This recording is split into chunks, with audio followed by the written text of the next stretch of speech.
Welcome into the Daily Wolves podcast. I'm your host, Evan. I'm here with my guy, Andrew. And we finally get to talk a W. The Timberwolves just beat the Phoenix Suns. Anthony Edwards, 44 points tonight in an incredible game. Randle, he finally returned tonight as well. We're going to be talking Julius Randle. We're going to be talking Donte DiVincenzo because I think those two were sorely missed, and you're seeing why tonight. And then, of course, Anthony Edwards, monster night, letting the Suns know remembers exactly last year when they played in the playoffs and kind of took over Phoenix. I mean, we saw him talking to the crowd again, getting animated, getting with the bench. It gets a little bit chippy at the end when Bradley Beal kind of fouls Ant when he goes up for that big dunk. And it kind of looked like it should have been an ejection, if I'm going to be honest with you, Andrew.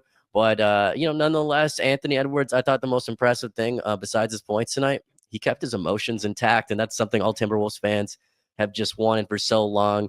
He didn't complain. He just ran back, and you're seeing the results on the paper of a guy who, he didn't get every call, but 44 points. I mean, what more can you say about a 23-year-old who also, by the way, Andrew, passed Malik Beasley for the most three-pointers in a single season in franchise history. How about that, Andrew? And he finally has Malik Beasley's number. That's the Finally. weird thing I will remember forever is that when Ant got drafted, he wanted to be number 5, and Malik Beasley was like, no, thanks, I'm number 5. And now Ant has the number and the record. So I guess who's laughing? Probably still Malik Beasley. He's having a really good season in Detroit. But fun Anthony Edwards, Malik Beasley fact. Malik wouldn't give him his number. I mean, Ant was awesome. He was attacking. I sent it out on a couple of different social posts of just, having Julius, having Donte, having Jaden hit shots. Nas is always a threat, even though he had a pretty bad game. But like just the threat of those opens up the mid-range game, and Ant is still, he's above average at hitting mid-rangers. And you kind of see the vision of this team more with Randle in it. I think to your credit too, you've been saying for weeks that this team needs a secondary scorer. And Randle can get you that. He can get you a bucket if you need one. He can set up the offense. He can do his weird little jump pass thing that he does to set up other players. I mean, it's just such a breath of fresh air to see Ant play with somebody that's like a proven scorer. Yeah, 20 points for Julius Randle today in his first game back. I mean, there's a lot of players in the NBA that can't come back from an injury, period, or when they're out for anything, right? Conditioning, you name it. And Randle comes back and 20 points, which is impressive. He's obviously not in full condition as well. He looked out of breath a lot of times, which is expected, right? You can work out all you want, but NBA shape is going to be obviously completely different than in-game shape, right? So it's good to see him out there. 6 rebounds, 3 assists, shot 8 for 14. So, I mean, efficient all around. And I posted it earlier on our X. I thought Randle, I was the most impressed by his effort on the defensive end. I mean, we all know he can score. We know what he can do. But just his effort and want to play, that's the Randle that we kind of saw right before he got hurt, when he started finally gelling with the team, when he looked like he was a team player. And I think that's what makes me excited as a Wolves fan. I was a little worried when he came back to see kind of what happened especially playing with Nas Reed, right? You're just wondering, how does he go with Nas Reed? How does he go with Jaden McDaniels? They've obviously been thriving since he's been out, but it looks pretty solid. I mean, Nas Reed struggled tonight, but I mean, I don't think that was Randle's fault by any means. And you see the pressure it takes off when like we talked about, when Anthony Edwards had that second score, Randle, it took a lot of pressure off him. And then Anthony Edwards just could kind of pick and choose when he wanted to score his points, when to explode. Obviously had a massive, I think, over 17 points in the third quarter. But yeah, Randle was fantastic tonight. It's great to see him back. And honestly, like DiVincenzo too. I thought DiVincenzo had a massive game as well, Andrew. Yeah, I mean, DiVincenzo kept him in it in the first quarter, really. I mean, hitting the 100%. big threes. I mean, he brings like a different type of swagger to this team. Honestly, like how he kind of plays on offense is very like Jalen Clark-y. Like when he shoots a 3, he crashes for offensive rebounds. He sits back and tries to pickpocket on people trying to like get the ball out and running. I mean, he kind of gives you everything Jalen Clark gives you. I mean, obviously Donte can't guard like power forwards like Jalen Clark can, but like he gives you enough of that defense, but then he can also just erupt for 20-something points and knock down 8 threes tonight, 7 threes tonight. 8 threes tonight, yeah. 8 8 threes threes. total. I mean, what more can you ask for out of I would assume he's your starting point guard, quote unquote, moving Mhm. forward. I thought it was really interesting that, and I wanted to ask you about it too, because you've been kind of on the Yeah. like Mike Conley side of it, of Yeah. like why is he still out there? Finch like gave him a quick hook in the fourth quarter. I think it was like a minute in. Conley got called for a foul and looked pretty frustrated, and Finch just hooked him for Donte right away. Yeah, I think Mike had he just looked lost out there tonight. I think he was 1 of 3. He didn't really. It just felt like he didn't impact the game at all. I feel like even defensively, I didn't feel his impact on the game. He looks frustrated. I don't know what it is right now, but he's just in a funk. He's been in up and down throughout the year, but I think with Donte coming back, I mean, you have Terrence Shannon Jr., you have Jalen Clark now, you have Rob Dillingham, who showed promise, and I mean, it's only a matter of time where I mean, eventually, I don't know what happens here. I mean, maybe Joe Ingles gets more ball handling coming down the road. You brought in a guy like Bones Highland, which they recently got. I mean, that's something for an insurance policy, but I mean, Bones looks good so far in Iowa. I mean, I don't know. Maybe Chris would give him a chance. I know it's Tim Conley's guy. You just never know, right? If it's the GM's guy.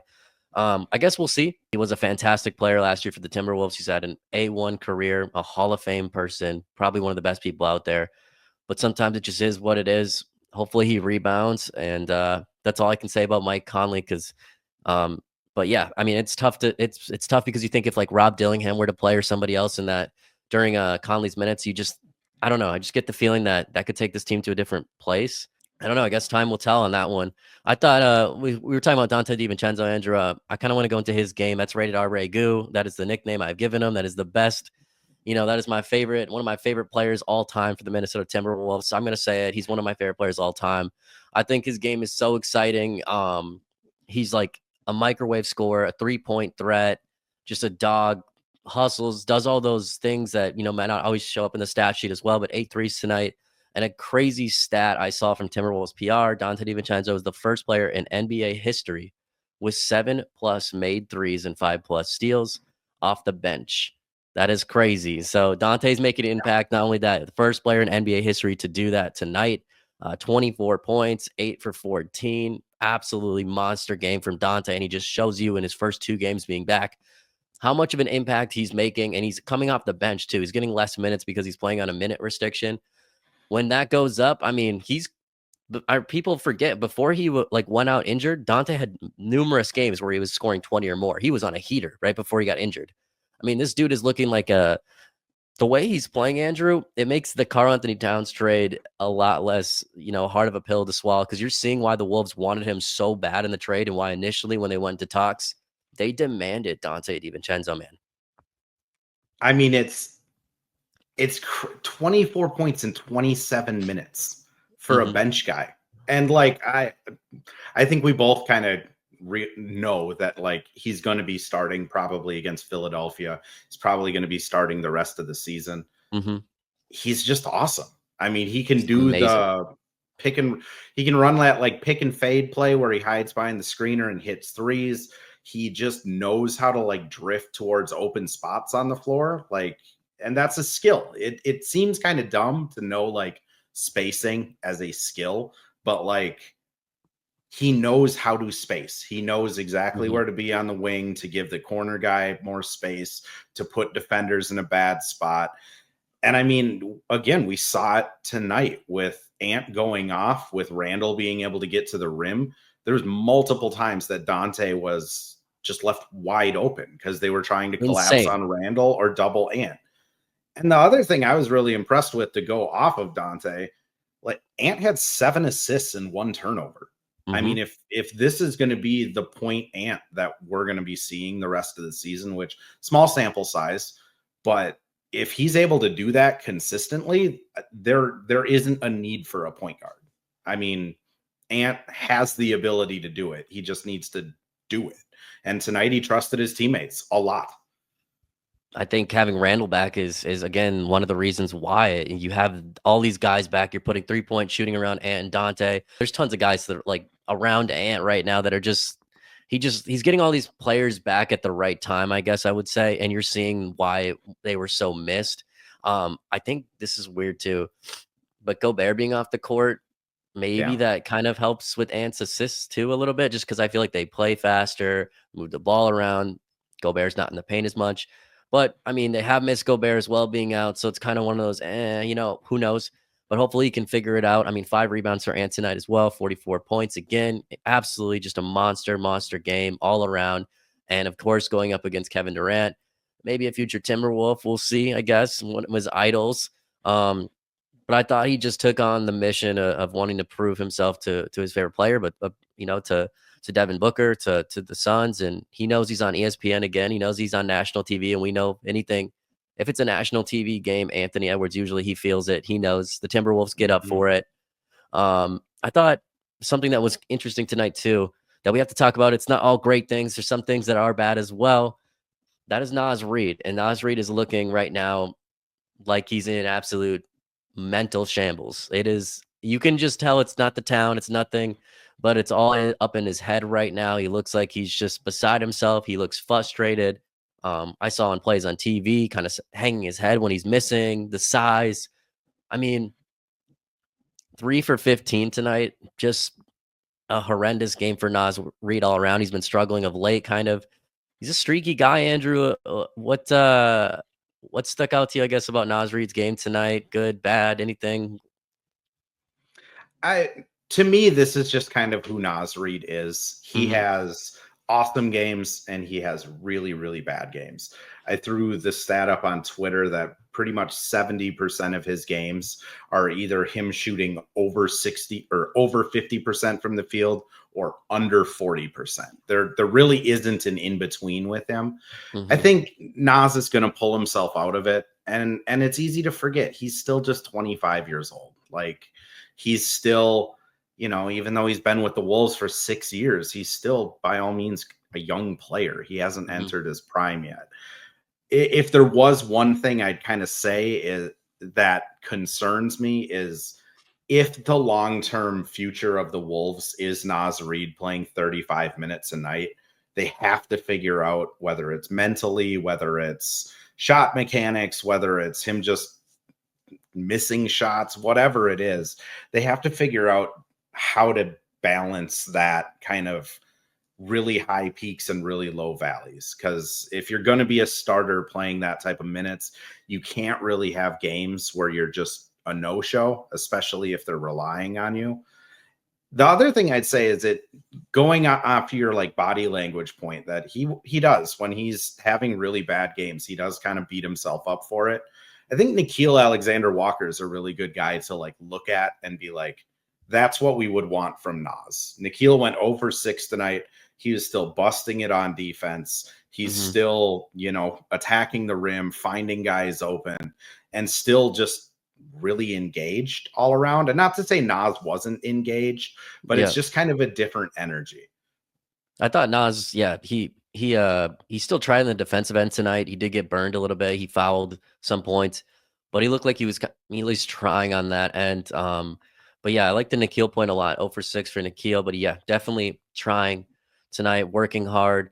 We saw he never gives up. He was one of the reasons they came back all with all the young guys. When they had that big comeback run a couple games ago and they ended up winning because he Mhm. believes he never gives up, right? He talked about it in those post game when he got interviewed, or I guess the next day when he got interviewed on ESPN on NBA Today, and that was, never give up, and if anything, let's go down fighting with some pride, man. Like, you know what I mean? Like, let's not lose by 20 and get absolutely embarrassed. Like, let's make it a game. Let's hang Mhm. our hats on something, and I think that's something that Nas Reed can learn. Jaden sometimes same problem, right? As Nas Reed, they kind of get in their heads. You can see it in the body language. They both need to, I guess, mature a little bit, but it's tough to say when again they've been in the league so long. You need them at this point to figure it out because you've been in the league so long. But yes, they are still young guys. But yeah, I mean, it's kind of getting to that point where we can't really let it slide as much Yeah. anymore. They've been to the West Finals. They've been in the playoffs a couple times. It's kind of time to do it. Um, Before we kind of continue here, I just want to give a shout out to one of our sponsors. We're partnered with Better, that is the best sports betting platform out there. You can download it on Apple iOS. It's on Android in the App Store, BETR. Put our sign up code the Daily SPN in when you sign up, and they're going to match you up to $200 on your first deposit. That's right, the Daily SPN. The Daily, letter S, letter P, letter N, man. It's that easy. Go get that money today. You can legally bet in the state of Minnesota. For people listening, I think people always are like, well, I can't even bet here, man. No, you can. You can bet legally in the state of Minnesota, which is super sweet, along with across the US. It's the best app, man. So check it out today. Shout out to Better, one of our partners. All right, let's continue going into everything. Looking ahead, they have Philly coming up, I believe. They've got some other easy games. What are you looking forward to, Andrew, now that the whole team is back together, minus Gobert, but Randle and Devo are back now? Is the starting lineup, we talked about it a little bit earlier, you think Donte is going to be the starting point guard? And what are you looking for from this team to gel? How are they going to do it? And how are they going to make this run to potentially maybe make the 6th seed, or at least make sure no matter what, they're a high playing team so they get that, 2 home court advantage kind of games? I think Dante is the starting point guard. I think Uh, tonight was kind of proof positive that like it's it's just not Mike's job anymore. Like Dante is just so much better at pretty much everything other than like turnovers at this point. mhm, What I'm looking for is this Wolves team know who they are now. Chris Finch, I want to say it was a couple weeks before the All-Star break. It was after a loss, just said, we know who we are. We know what works. We know how to prepare. We know how to win games. We just have to do it. And that's where they're at now. They just have to do it.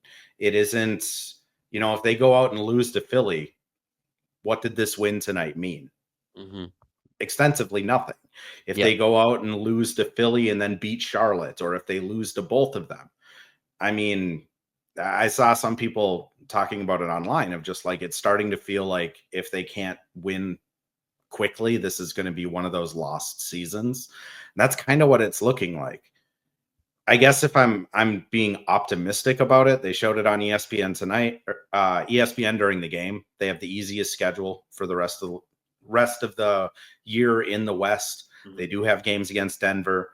They do have games against Memphis. They can crawl up the standings. They just have to win the easy ones. And we kind of talked about it, you know, what does this team need to do differently? Is it a coaching issue? Is it a players issue? It's really just they need to show up with the same energy they play in the third quarter, but they got to start it in the first. And it's kind of been something I've been like, just like a running joke I've had all year of like, if they just played hard in the first quarter, they could take the entire fourth quarter off. Like they play 100%. well enough to demolish some of these teams, Mhm. but they don't do that until midway through the second when they're down by 15. So I think Tuesday against Philly is a chance to prove that they've learned and grown. I also think it's kind of one of those trap games where they're coming off of Phoenix. Emotions are high. They just got like a feel good win kind of against like they did against OKC. They just got to carry it over. The other thing I'm kind of sneaky watching is, Yeah. Gobert's back is an issue. Like back spasms suck, and there's no timetable really for coming back. I mean, if you were watching the game tonight, he's sitting on the bench, seems like he's moving fine, but until that back is at 100%, they're not going to risk it. That being said, I mean, Gobert has been known to kind of step aside when he's needed to. In the Olympics for France, he came off the bench. I know they said it was like a finger injury, but I mean, even before the injury, he was playing less minutes. For FIBA, his role has been decreasing. And kind of circle back to like Nikhil Alexander Walker being a all around great dude. I got to ask him earlier this year of like what the leadership of Mike and Rudy and how like their willingness to just let other players finish games for them means.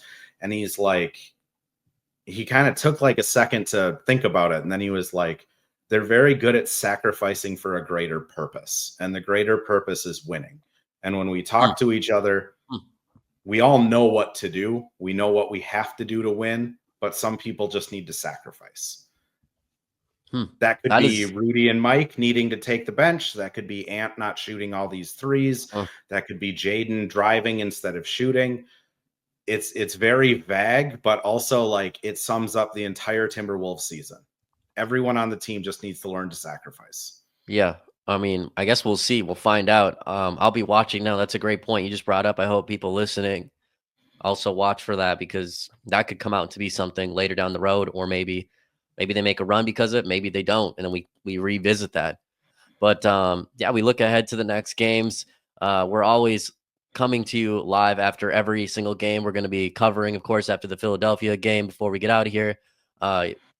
I just want to give a shout out again to SeatGeek as well. That is another one of our partners, man. Shout out to SeatGeek. Use promo code The Daily Wolves on SeatGeek when you sign up. They're going to hook you up with the $20 off. If you need tickets to anything, SeatGeek's your number one spot to go. Andrew, it's been great having you on, man. It's great to talk Timberwolves basketball. It's great to talk it after a win. This is the Courtside with the Daily Wolves. And until next time, go Wolves. Go Wolves.